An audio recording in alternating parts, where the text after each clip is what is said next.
Today, I wanted to further explore some questions about the impact of Reiki on our mental and emotional health. So let's begin with looking a bit at navigating overwhelming, stressful, and traumatic situations.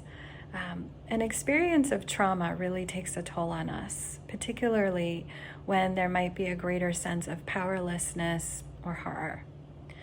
In addition to the ways that Reiki can help to contribute to a greater sense of relief from the sadness and pain in secondary trauma and the stress and anxiety that accompany it, Reiki can help us to stay more resilient when we're met with difficult situations and to also bounce back from those situations more readily and more quickly.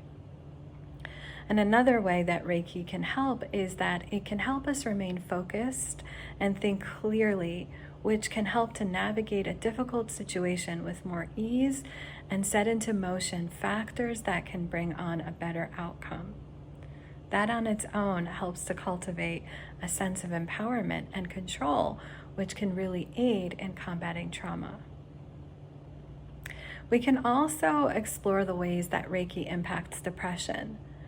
According to a study published in Alternate Therapies in Health and Medicine, patients who received regular Reiki treatments showed a significant reduction in the symptoms of psychological distress and depression.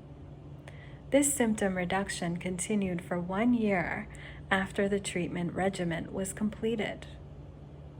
The way that this works is that Reiki helps restore a person's overall sense of balance, both in the mind and the body, which will impact us spiritually as well. And so this may help to improve the person's mood and help that person to overcome feelings of guilt and or sadness that typically accompany depression.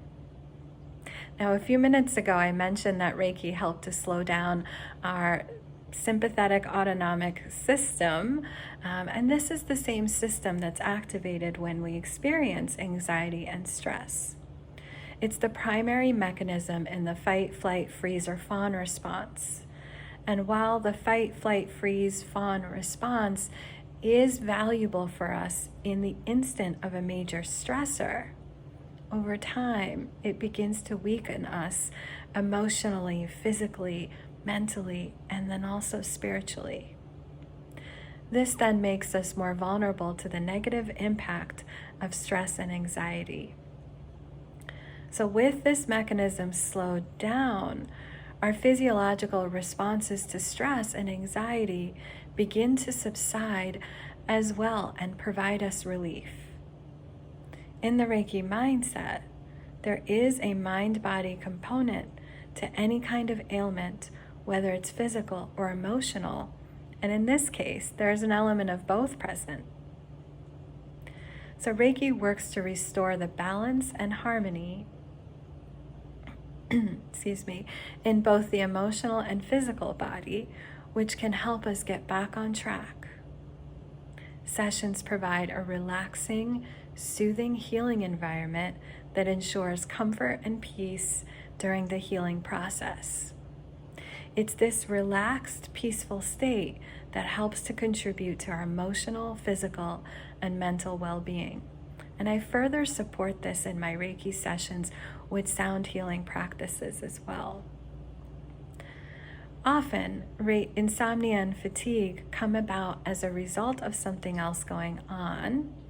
For some, it's stress, others anxiety, and we also often see it with depression and PTSD, for example. In most cases, fatigue and insomnia tend to have an underpinning that indicates some kind of disharmony.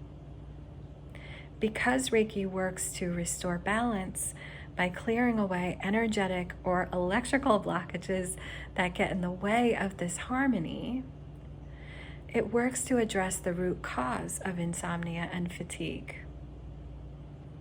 So I hope this has given you a greater understanding of how Reiki can contribute to enhancing your life, whether it's emotional well-being or spiritual wellness.